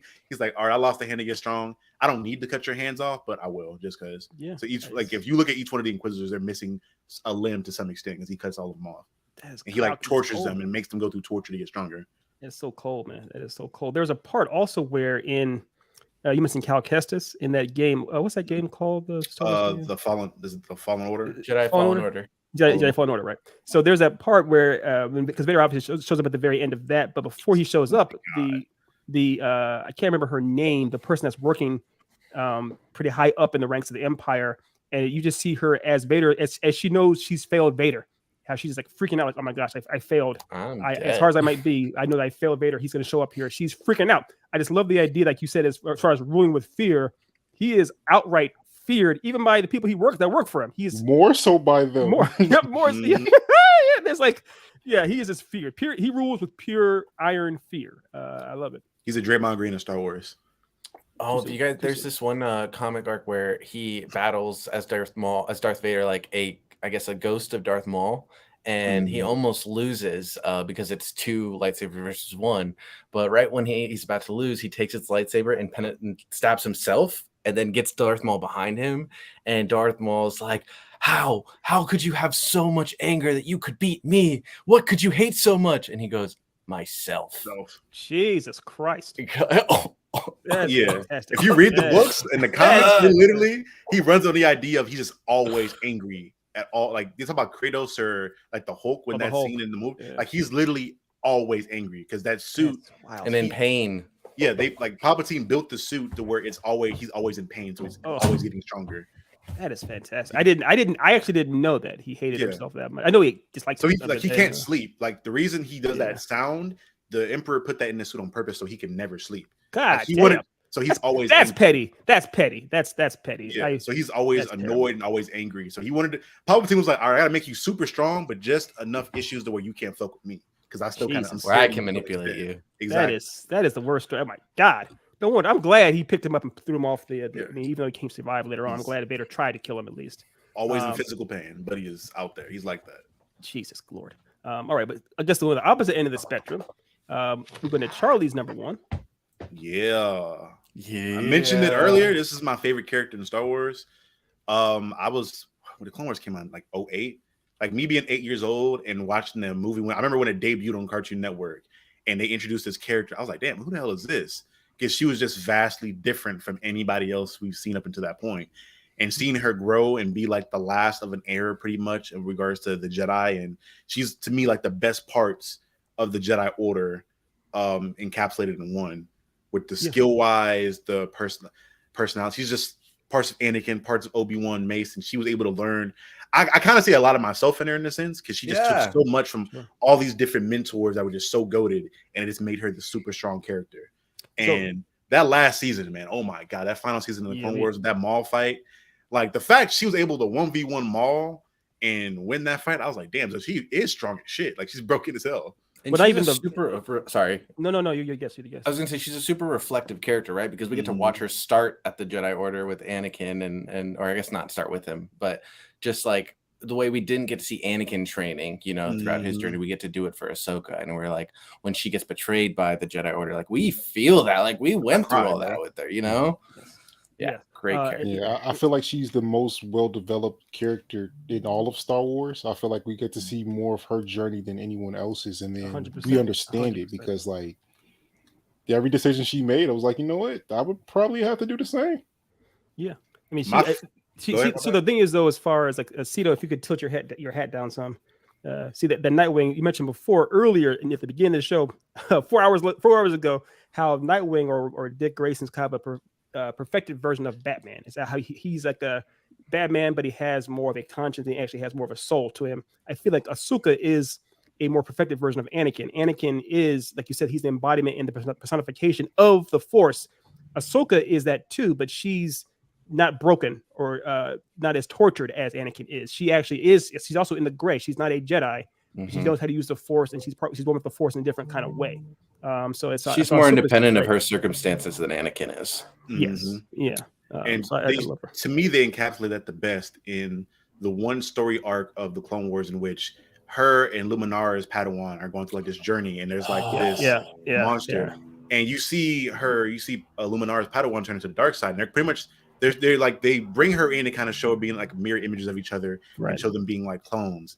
And then they show how the other Padawan goes to the dark side and turns down that path, and how Ahsoka could do that, but she literally is like the perfect, I almost said the perfect Jedi, but she's like the perfect Force user of like the great Jedi. It's not Jedi. It has nothing to do with Jedi. It's actually just Force user. She's pretty much Mace Windu to me, where she can tap into the dark side to do certain things, which is not confirmed she does, but I'm assuming she does because sometimes she'll do stuff with anger. But she's not beholden to it. She's not beholden to it. Yeah, that's the difference. She has free will. She's free will. She makes choices of her own, and she's able to make the right decision. I mean, like she actually chose to walk away from the Jedi. I know they betrayed her and everything, the whole trial, but she chose to walk away from them. It's like I'm making my own choice, making my own path. Right. So yeah, which is why I'm so damn excited for this live action series, and I feel like Rosario Dawson encapsulates an older version of her really well, and I can't wait to see what they do with that. Yeah, when they showed her before in Mando and of course, she both times she worked really, really well. So yeah, I geeked out. I was like, and Rosario, oh nigga, I'm in heaven. Oh my god! And she did a good job with the fight scene too that she was in. So we'll go ahead and get to my number one, the last one, one that I'm not sure y'all are that big a fan of, but I love him to pieces. I like Thrawn. Yes, Mr. Grand Admiral Thrawn himself. One thing we have to acknowledge is that he's literally the Grand Admiral. I don't know how many other characters in Star Wars have that title attached to them, but it is special, especially given the fact that it has been documented how the Emperor is a racist, which is why a lot of the Empire is full of the white people running around doing stuff, and how he had no choice but to respect the abilities of Thrawn so much that he still appointed him to the power, the position he's in. He puts him on the other side of the galaxy, so he had to see him, but he still recognizes how powerful, how capable he actually is. And Admiral Thrawn, one of the reasons I love him so much is that he's as iconic. If Darth Maul is iconic, the biggest icon probably in the prequels, and Darth Vader is one of the biggest icons in the original films, I would say that Thrawn is the biggest icon in the fiction, the books, the actual extended canon books with Timothy Zahn's work. So much so that if y'all remember back in the day, quite a few years ago, when they were having the trailer debuting for season 3, was it, Cito, of the Rebels, where they debuted his character, you'd hear fans at D23 losing their minds just seeing his shadow as it approached. Like, oh my gosh, is that Thrawn? And it was. That's how big he was already. He's amazing. He's a pure tactician. He can do physical combat as well, but his mind, I will watch videos of just his quotes on a loop sometimes. His mind is just fantastic. He's amazing, cunning strategist. I love I him. think he's been a key part of getting a lot of older, like lore-rich Star Wars fans back into the series. He's like Cad Bane level, just like scary, and he's got no force powers. You're just like, what? Right. Doesn't need him. Yeah. I'm really hoping. I don't know if it'll be another season of Rebels, or I think I've heard a rumor in the next Fallen Order game of like when they have him come out of the other side of that hyperdrive loop with oh my god, I can't remember Buddy's name right now. Oh, Ezra Bridger. I'm hoping they bring him back for that because they're not dead technically. No, I'm hoping they're not dead. So I'm excited to see them bring him back. I don't know if it'll be in what series or in a game or whatever else, but I'm hoping they do it. I bet he'll be back for Ahsoka. Yeah, I mean, I was thinking exactly that because they literally mentioned him. I thought they said they cast his. Yeah, I thought they cast his live action. Hell yeah! So I don't know when he's going to be back in because I think that like takes place hella far after the fact. So like the Empire is gone now. So what the hell are you going to do? But also, there's time. We're doing a time travel here too, so they could. True. But, which would be kind of weird because they already established that with the Nexus thing in Rebels. So like there are 2 time traveling Nexus points in Star Wars now. I don't get whatever. Okay, it gets complicated. But yeah. So that is our countdown for all these 16 characters. We've obviously gone really long, and Cito, we can't thank you enough for coming into the show 4 hours ago and being with us for this long journey. You're an amazing stuntman. I'm going to, of course, put your I need to get your what's in here as I put your actual locations for people to come and find you at, so they can come and show you the love you are worthy of receiving to the nth degree. All right. Thanks, guys. Appreciate it. Thank you for having me. Sorry, Otis and Charlie, for mixing up your names. I will never do that because of the traumatic experience I just had from that. You guys are awesome. Thank you guys for having such wonderful, fruitful conversations about nerd culture. Like it's been really great. I appreciate it, man. We definitely appreciate that. I'm always loving to meet other Star Wars nerds like myself. Absolutely. And don't be a stranger. See, you're welcome to come back anytime, whether it be about stunts, whether it be about Star Wars or some other new nerd topic. Love to have you on. Thanks, awesome, guys. Okay. So, guys, before we wrap up, church announcements, congregation gather around. We have big news coming up when it comes to Echelon side. We have, again, like always, we have the 2 new exclusive series that are coming to Echelon G Novels with Briarlands and Son of Shaitan. We are working to get the digital copies of all these books on the actual website extremely soon. Hopefully, we'll post an announcement on when that is a thing. So that is coming soon. Did you want to play your real commercial that you made? I don't want to play the whole thing. It's kind of long. I mean, there's no copyrights. Yeah, might as well. We're like an hour and a half. We're like 2 hours in. I mean, it's already Tuesday. Fair enough. All right, bet. Are you in the mood for a good story? Well, how about a great one? Then welcome to the world of Echelon. We've got everything from buddy cops fighting hordes of zombies to steampunk mad scientists changing history, and even a domesticated angel having a really bad day. And dropping on Halloween, we'll have 2 brand new exclusive series to the site.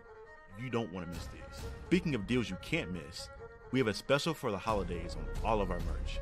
From Halloween through November, enter the promo code SANTA and save 20% on your purchase. So stop by EchelonGNovels.com, the new gold standard in storytelling. So yeah, go check that out, guys. We're gonna be promoting it pretty heavy pretty soon. We have a bunch of dope videos coming out. Hopefully, sometime soon, we'll be actually finishing the Dragon Ball Z documentary that we've been working on for like almost a year now, getting together interviews. It's not a year. The channel isn't even a year. The channel isn't even a year old. Yeah. But yeah, man. Shout out Yaddle. Yaddle. Hella underrated. Big Yoda. She goated. She has a Christian name her mama gave her. No. You saved that. Well done. I told you don't rush me. I got that one. That was coming. Have it. Good play. I was hoping you had the Akbar in there somewhere with the trap, but I don't know if we have. No, it's here too, but I didn't want to. I didn't want to overdo it. But yeah, guys, thank you. We got to talk Star Wars. I'm always overjoyed when I get to talk Star Wars. So yeah, thank you guys for your support. We hope for your continued support, and we'll see you guys next time. They're in our podcast. Peace. TT, if you do what you did to Thor to Star Wars,